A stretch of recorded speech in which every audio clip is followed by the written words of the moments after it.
están a nivel de lo que viene a ser el bulbo raquídeo, y el centro neumotáxico que se encuentra en la protuberancia y que regula al grupo respiratorio dorsal y al grupo respiratorio ventral. El grupo respiratorio dorsal es el que se encarga de generar las señales que generan la inspiración durante la respiración relajada. Recuerden que tenemos una respiración relajada y una respiración forzada.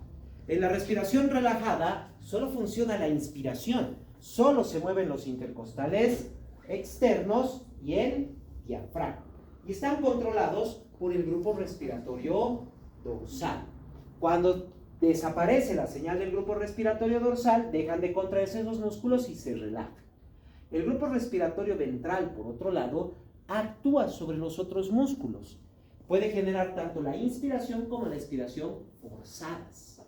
Así que cuando el potencial de acción del grupo dorsal va aumentando, sobrepasa hacia el ventral, y el ventral ya también genera un potencial de acción que activa una mayor cantidad de músculos inspiratorios, generando la inspiración forzada, y ya también activa los músculos expiratorios, generando la expiración forzada. Ambos están controlados por el centro neumotáxico. El centro neumotáxico se encarga de controlar la frecuencia y profundidad de la respiración mediante lo que se conoce como una señal de rampa rítmica. Normalmente estas células tienen una ritmicidad generando un potencial de acción que a medida que va incrementando va generando la inspiración. El centro neumotáxico lo que hace es bloquear la rampa, bloquea la estimulación con una inhibición. Ha habido entonces contracción, se ha relajado el músculo. Nuevamente las células de los grupos respiratorios van a generar potencial y el centro neumotáxico lo va a volver a cortar. Vuelve a generar el potencial, lo vuelve a cortar. Esto nos genera entonces inspiración, expiración, inspiración, expiración, inspiración, expiración. Esta señal de rampa es la señal rítmica que se genera en el centro respiratorio, y el centro neumotáxico controla el punto donde se corta la rampa. Puede cortarla la rampa mucho más antes, provocando que aumente la frecuencia respiratoria. Y cuando se corta más antes la rampa, puede aumentar también el voltaje, provocando que sea una respiración más rápida y profunda, o puede ser una respiración más rápida pero superficial. Una rampa como esta es la que genera, por ejemplo, la hiperventilación. Una rampa que sea de esta manera nos genera una respiración rápida pero profunda. Lo único que genera el centro neumotáxico es eso, el control del punto donde se va a romper la rampa. Nos controla entonces la velocidad por controlar el punto límite de las señales de rampa que se generan dentro de los grupos respiratorios. El grupo dorsal además está en contacto en primer lugar con terminaciones nerviosas por parte del vago y el glosofaringio, que no solo van a darle las señales sensitivas necesarias, sino que también ayuda en el control de la respiración, porque llegan señales de los quimiorreceptores, vasoreceptores y los mismos receptores pulmonares. El núcleo del tracto solitario, que se va a encargar de darle estas señales al grupo respiratorio dorsal, es el que va a empezar a aumentar o a disminuir la rampa, y el centro neumotáxico el que lo va a empezar a cortar.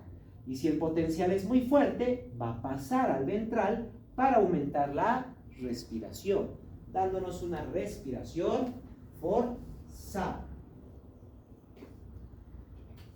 El centro neumotáxico, que controla el punto limitante, va a tener un efecto secundario por la modificación de la respuesta. Puede darnos, por ejemplo, en reposo total mientras dormimos, entre 3 a 5 respiraciones por minuto, o puede llegar hasta las 30 o 40 respiraciones por minuto, como en el caso del ejercicio físico extenuante. Vayan a nadar o vayan a trotar y van a terminar con alrededor de 30 respiraciones por minuto, profundas. O cuando estamos en una situación, por ejemplo, no por dióxido de carbono, sino por estrés, se activa el sistema nervioso, aumenta el voltaje de la rampa, provocando que rápidamente lo empiece a cortar el centro neumotáxico. lo que provoca esa respiración rápida y superficial del estado de ansiedad, del estado de pánico. Se genera en esa situación. El grupo ventral, como les decía, inactiva la respiración relajada, pero sí se activa durante la respiración forzada, generando un mayor estímulo para la expansión y contracción del tórax. Algunos de los receptores que vienen además son los receptores pulmonares, que son receptores de insuflación pulmonar. Limitan la inspiración. Los pulmones, en primer lugar, si ustedes tratan de inhalar profundamente, rápidamente, no van a poder inhalar más aire del que normalmente inhalarían si hacen una inspiración profunda y suave. ¿Por qué? Porque una cosa es y otra cosa es, ¿por qué? El pulmón no se puede estirar rápidamente, no se puede insuflar de golpe. Si yo tomo una liga y la estiro rápido, ¿qué le voy a hacer? Va a romper. Pero si tomo la liga y la estiro con calma hasta su límite, no se va a romper. Exactamente por eso. Para evitar que el tejido pulmonar se desgarre por una insuflación rápida, existen estos receptores de insuflación pulmonar que nos da el reflejo de Herin-Brewer, que a medida que el pulmón se estira rápidamente, nos detiene la respiración y nos aumenta la frecuencia. Detiene la profundidad, pero aumenta la frecuencia de la respiración. Mismo efecto que les estaba hablando por eso con lo que venía a ser la hiperventilación. Porque una cosa es estar agitados por ejercicio, lo que nos produce una respiración pausada, pero acelerada. O sea, en cambio, cuando estamos con miedo, porque se aumentaría tan rápido la insuflación pulmonar, que ahí nos agarra el reflejo de Herin-Brewer. Corta rápidamente la rampa, de tal manera que respiramos más rápido, pero no insuflamos de golpe, disminuyendo la profundidad de la respiración. Nos protege de una insuflación excesiva que pueda generar un daño pulmonar. Por eso mismo, cuando hay colapso pulmonar, no podemos hacer que el pulmón se expanda de forma rápida. Uno podría decir, ¿no sería fácil colocarle una aspiradora dentro del tórax y permitir que el pulmón se expanda de golpe? Sí, pero lo desgarramos el pulmón. Los alvéolos se rompen. Por eso, la insuflación pulmonar después de un colapso pulmonar tiene que hacerse mínimo en 24 horas. Mínimo, tiene que ser con calma. A veces tomamos 2-3 días en que el pulmón se expanda adecuadamente. De lo contrario, vamos a empezar a provocar desgarros en el tejido. En la parte delantera del grupo respiratorio ventral, en la parte delantera hay una serie de células receptoras que miden constantemente los niveles de dióxido de carbono y de hidrógeno que se encuentran en el torrente sanguíneo, regulando de esta manera la respiración directamente sobre el centro respiratorio. Esta zona, conocida como la zona quimiosensible, es la que determina la frecuencia respiratoria dependiendo de la cantidad de hidrógeno y de dióxido de carbono. Más que todo de hidrógeno, más que de dióxido. No nos olvidemos que gran cantidad de dióxido de carbono se transforma en bicarbonato. Pero cuando hay un exceso de dióxido de carbono y supera la formación de bicarbonato dentro del eritrocito, en la misma sangre el dióxido de carbono se transforma en ácido carbónico y se va a disociar en hidrogenión y en bicarbonato. Y el hidrogenión que está en la sangre va a pasar la barrera hematoencefálica llegando a la zona quimiosensible y estos receptores le envían esa señal a el centro respiratorio, aumentando la frecuencia y profundidad de la respiración. Es más el efecto del hidrógeno que del dióxido de carbono, pero no se olviden que el dióxido de carbono nos va a generar hidrógeno. Pero este efecto no es permanente. Después de 1 a 2 días desaparece, porque esta alteración ácido-base no va a cambiar la respiración. Lo que nos va a cambiar es a nivel renal, porque el hidrógeno y el bicarbonato se van a eliminar por vía renal, regulando de nuevo el pH. y regulado el pH, ya no hay el exceso de hidrógeno que nos pueda generar la activación de la zona quimiosensible. Así que después de 1 a 2 días, esas personas que entraron en hipoxia solo van a tener un aumento de frecuencia por 1 a 2 días. Después de 1 a 2 días, su frecuencia respiratoria vuelve a ser normal. Sigue en hipoxia, se está asfixiando, pero su frecuencia respiratoria ya está normal, porque su riñón ya ha regulado el pH del torrente sanguíneo. Ya lo ha regulado por completo. El oxígeno no tiene ningún efecto sobre el centro respiratorio, ya que la membrana hematoencefálica difícilmente deja pasar el oxígeno y el dióxido de carbono. Tiene que pasar por los capilares para que pueda movilizarse.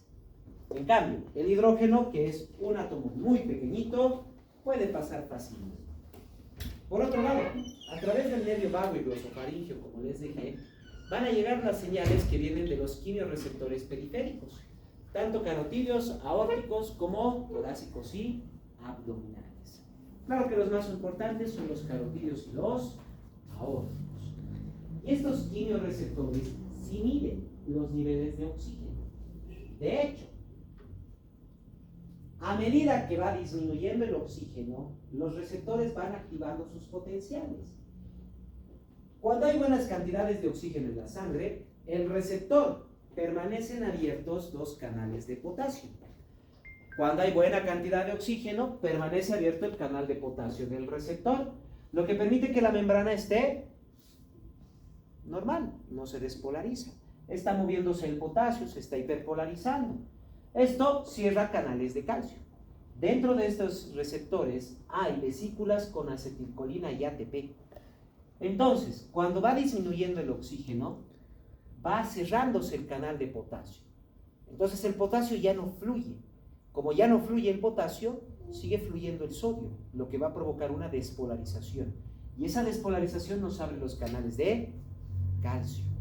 Y al entrar el calcio, libera acetilcolina y ATP. La acetilcolina y el ATP van a activar a la neurona, generando un potencial de acción. Y ese potencial de acción va a ir por el nervio vago y el glosofaringio hasta el centro respiratorio. Y este potencial de acción actúa directamente sobre el grupo respiratorio dorsal y ventral. Es carga eléctrica que le va a estimular mayor carga eléctrica, aumentándonos la rampa. Así que a medida que disminuye el oxígeno, se genera una señal directa nerviosa al centro respiratorio, provocando mayor potencial de acción en el grupo respiratorio, generando entonces que aumente la inspiración y la expiración. Son solo cargas eléctricas que nos van a subir rápidamente la inspiración y expiración. A este nivel, en estos receptores, no tiene ningún efecto el dióxido de carbono. Es la concentración de oxígeno la que tiene más efecto. Y veamos lo que hemos visto en el anterior tema. Hay oxígeno que puede moverse disuelto en la sangre. Ahí viene la intoxicación por oxígeno, lo que la segunda parte. La primera era mayor disolución del oxígeno en la sangre impide que la hemoglobina libere el oxígeno. Nos genera un pH alcalino e impide la liberación de oxígeno por parte de la hemoglobina. Y por otro lado, ese oxígeno disuelto nos va a bajar la frecuencia respiratoria, porque el oxígeno disuelto va a ser captado por estas células y va a permanecer cerrado el canal de calcio, lo que disminuye el potencial. Nos baja también la frecuencia respiratoria. Intoxicación de oxígeno no solo evita que nuestra hemoglobina libere oxígeno, sino que al mismo tiempo nos baja la frecuencia respiratoria. Convulsiones y muerte puede llevar a provocar todo eso. Ahora, es 5 veces más rápido además su respuesta de los quimiorreceptores que a nivel central. ¿Por qué? Porque a nivel central, donde trabaja el dióxido de carbono, primero, el oxígeno debe entrar a las células, transformarse en dióxido de carbono. El dióxido de carbono debe entrar a la sangre, saturar por completo la sangre para que empiece a formarse el ácido carbónico, se disocia el bicarbonato de hidrogenión y recién el hidrogenión ingrese a la zona quimiosensible y nos aumente la frecuencia respiratoria. En cambio, la concentración de oxígeno basta con que caiga y aumenta el potencial de acción del receptor llega directamente al centro respiratorio y aumenta la frecuencia. Es más rápida la respuesta por parte del oxígeno que por parte del dióxido de carbono, porque para el dióxido de carbono aún tiene que haber un proceso químico para que se genere el hidrógeno que nos va a poder generar propiamente esa respiración. La respiración crónica a niveles bajos de oxígeno, lo que se conoce como aclimatación, viene en este punto. Niveles bajos de oxígeno por largos periodos de tiempo van a provocar que la membrana empiece a adaptarse. Va a empezar a adaptarse a esos niveles bajos de oxígeno, empezando a activar cadenas metabólicas que van a permanecer abiertos los canales de potasio y deja de fluir el calcio, lo que hace que la célula ya no pueda liberar acetilcolina y ATP, disminuyendo el potencial de acción neuronal y generando entonces una disminución de la frecuencia respiratoria. Todos los que no son de Cochabamba ya han venido de lugares más bajos. Durante los primeros días su respiración era más rápida, pero después de unos 3 o 4 días su respiración ya empezó a... y solo se agitaban cuando caminaban o cuando subían gradas, pero ya en reposo su respiración era más pausada, más suave. Se empezaron a aclimatar, sus receptores empezaron a adaptarse a cantidades menores de oxígeno en el torrente sanguíneo. Entonces, son las presiones parciales de dióxido de carbono, el pH y la presión parcial de oxígeno los que van a regular propiamente la ventilación alveolar, la mecánica ventilatoria. En el ejercicio hay un incremento de esta ventilación, puede ser hasta 20 veces, porque hay un mayor consumo de oxígeno y mayor formación de dióxido de carbono. Pero hay algo interesante. El centro respiratorio no genera estas señales de forma autónoma. No las genera. Por ejemplo, vean a niños de 5 o 6 años corriendo. O niños de 3, 4 años que ya puedan correr también fácilmente. Ellos corren y después de terminar de correr recién están agitados, ¿verdad? En cambio, cuando ustedes corren, ¿cuándo empiezan a respirar más rápido? ¿Después de estar corriendo o al momento de empezar a correr? Cuando empiezan a correr, ¿verdad? Pero ha habido una modificación respiratoria. ¿Ha habido modificación de oxígeno, dióxido de carbono? No ha habido todavía.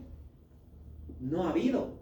Ya empezamos a respirar más rápido al momento en que vamos a empezar a hacer actividad física. ¿Qué quiere decir? Que la respiración en ejercicio es una respuesta aprendida. Nuestro cuerpo al principio es como un niño de 3, 4, 5 años. Corren y después se agitan. En cambio, para los adultos, empezamos a correr y ya empezamos a agitarnos, ya empezamos a respirar más rápido. Nuestro cuerpo se ha ido regulando y ha ido aprendiendo que al momento de empezar una actividad física, tiene que empezar a aumentar la frecuencia y profundidad de la respiración. Porque no se olviden que estos músculos también son voluntarios. Otros factores que modifican la respiración es el mismo control voluntario. Nosotros podemos tranquilamente aumentar, disminuir la frecuencia y o la profundidad de la respiración. Podemos, si queremos, dejar de respirar. Si queremos, podemos aumentar nuestra frecuencia. Podemos aumentar la profundidad o disminuir la profundidad de la respiración. Además que a nivel de la vía aérea tenemos el reflejo de la tos y del estornudo que habíamos visto. Una inhalación profunda a máxima capacidad y un espasmo muscular que va a hacer que el aire salga a 120 a 150 kilómetros por hora, como habíamos visto cuando veíamos ventilación. Además, a nivel pulmonar también tenemos los receptores J pulmonares, que miden la cantidad de líquido que hay alrededor de los alveolos, que nos dan la sensación de disnea. La sensación de disnea propiamente es la sensación de falta de aire, y esto depende de la cantidad de líquido que hay alrededor de los alveolos. Se activan principalmente en las ingurgitaciones sanguíneas, donde, por ejemplo, tenemos en lo que viene a ser la insuficiencia mitral. La insuficiencia mitral nos produce retorno sanguíneo hacia la aurícula izquierda y estancamiento de la sangre en los pulmones, lo que hace que la persona tenga mayor presión arterial pulmonar, provocando una ingurgitación sanguínea de los vasos pulmonares, activando los receptores. La persona va a sentir falta de aire. O lo que pasa en el edema pulmonar, hay tanto líquido en los pulmones que la persona siente también falta de aire por los receptores J pulmonares. Nos dan la sensación de disnea. El edema cerebral, no se olviden, es lo que habíamos visto antes cuando estábamos viendo sodio en líquidos corporales. El edema cerebral provoca una compresión del bulbo y la protuberancia. ¿Y qué está ahí? El centro respiratorio. Y si lo comprime, detiene los potenciales de acción, de presión del centro respiratorio, lo que nos lleva propiamente a paro respiratorio. Causa de muerte del edema cerebral, paro respiratorio por compresión del bulbo, por edema o hernia cerebral. Y la anestesia son potenciales de acción neuronales. Y hemos visto que la anestesia bloquea los canales de sodio de las neuronas. Así que nunca se coloca anestesia peridural o raquídea más allá de T9 o T8. Más arriba estamos demasiado cerca del bulbo raquídeo. Si llega un poquito de anestesia ahí, nos va a bloquear el potencial de acción del centro respiratorio, desaparece la señal de rampa, por lo tanto aparece el paro respiratorio. Ahora, a veces aparece lo que viene a ser la respiración periódica, también conocida como la respiración de Cheyne-Stokes. Esta respiración se genera principalmente cuando no llegan adecuadamente las señales de los quimiorreceptores. Recuerden que estas señales son rápidas, son bastante rápidas para poder regular la respiración. Pero si no llegaran estas señales o se retrasaran, el encéfalo va a empezar a trabajar principalmente con las presiones del dióxido de carbono. ¿Qué hemos visto? Primero tiene que aumentar el dióxido de carbono, transformarse en el ácido carbónico, disociarse en el hidrogenión pasar a la zona quimiosensible del centro respiratorio y recién se modifica la respiración. Un retraso, lo que hace entonces que se produzca esto. Hay un momento en que la frecuencia respiratoria aumenta y luego disminuye por completo. Luego vuelve a aumentar, vuelve a disminuir. Durante el momento de aumento, los niveles de oxígeno y de dióxido de carbono están alterados. Aquí está gran cantidad de dióxido de carbono y poca cantidad de oxígeno. Le toma tiempo generar esta respuesta. Así que inmediatamente se modifica. ¿Provocando qué? Que la persona empieza a tener estos periodos. Hay un momento en que la persona está... Y luego deja de respirar un rato o baja su respiración. Y de nuevo... Hay momentos de alta respiración y luego casi nada. Luego otra vez, luego casi nada. ¿Por qué? Porque hay ese retraso en las señales. La presión del dióxido de carbono es lo único que está manteniendo la respiración. Pero al momento que insufla el pulmón, ya está entrando oxígeno. Corta por completo el metabolismo del dióxido de carbono. Pero hasta que corte este metabolismo, sigue habiendo dióxido de carbono dentro de, hidrógeno en el centro neumotáxico. La frecuencia aumenta. Durante esa respiración ha subido el oxígeno, ha cortado, recién baja la respiración. Baja la respiración y recién está subiendo de nuevo el dióxido de carbono. Otra vez va a haber aumento de la respiración. Empieza a descoordinarse porque no está llegando adecuadamente la señal de los quimiorreceptores periféricos. Cuando se cortan esos quimiorreceptores, aparece la respiración periódica, también conocida como la respiración de Cheyne-Stokes, que nos provoca un sistema de retroalimentación negativa. Generalmente se producen por lesiones encefálicas que están lesionando o retrasando los impulsos del nervio vago y el glosofaríngeo. Y para terminar, hablaremos de lo que es la apnea del sueño. Apnea significa falta de respiración. Y la apnea del sueño es la falta de respiración durante el sueño, cuando estamos dormidos. Las causas de apnea pueden ser tanto fisiológicas, o sea, neuronales, como también obstructivas. Las obstructivas son las más comunes, por ejemplo, se ven en personas con hipertrofia de amígdalas, hiperplasia de adenoides, que cuando se echan, como están echados de espalda, la gravedad hace que las amígdalas o los adenoides caigan hacia la parte posterior, cerrando el espacio aéreo, disminuyendo o deteniendo por completo la respiración. Es la causa más común, pero puede generarse también una central por causas respiratorias o sensitivas. Y esas son abolición de las señales del centro respiratorio. Apnea del sueño se lo considera paros respiratorios durante el sueño por más de 10 o más segundos, mínimamente 300 a 500 veces por noche. Quiere decir, si yo le hago el estudio del sueño a un paciente y me dice, tiene unas 800 paros respiratorios de 5 segundos, ¿eso es apnea del sueño? No es apnea del sueño. Tienen que ser 10 o más segundos, mínimo 300 a 500 veces por noche. Que sean 800 veces de 5 segundos, no es apnea del sueño. Eso puede ser tranquilamente solo disminución de su frecuencia respiratoria, porque no se olviden que puede bajar a 3 a 5 respiraciones por minuto. Ahora, si me indica, ha tenido 100 paros respiratorios de 20 segundos, ¿es apnea del sueño? No, solo han sido 100. Tienen que ser mínimo 300 a 500. Las dos condiciones siempre tienen que estar. 10 o más segundos de paro, repetido 300 a 500 veces por noche. Ahí recién vemos lo que viene a ser la apnea del sueño. Si es obstructiva la causa, es fácil de tratar. Si es por amígdalas o adenoides, se puede operar. Si es por crecimiento de lo que viene a ser la lengua y demás, lo que pasa en muchos pacientes pasada la tercera edad, bueno, el paciente tiene que dejar de dormir de espalda, tiene que dormir de costado. O lo ponemos en posición Trendelenburg, quiere decir, con el tórax a unos 35 a 40 grados de elevación, lo que la mayoría de las personas tienen durante un resfrío.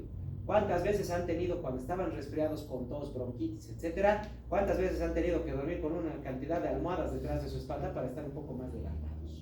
Porque si estaban completamente echados, se despertaba con falta de aire.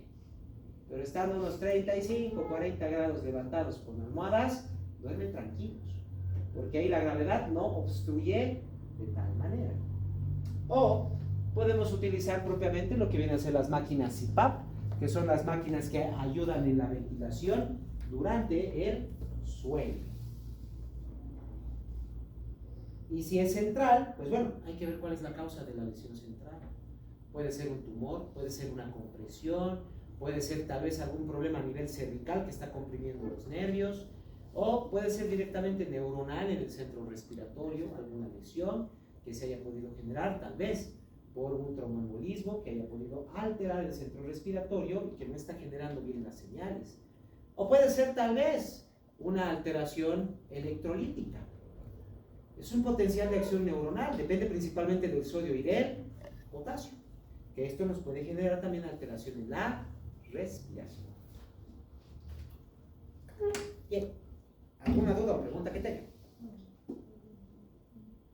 Les dije, temas cortos, no son tan largos. Fisiológicamente hablando, el sistema respiratorio no es tan complejo. No es tan complejo.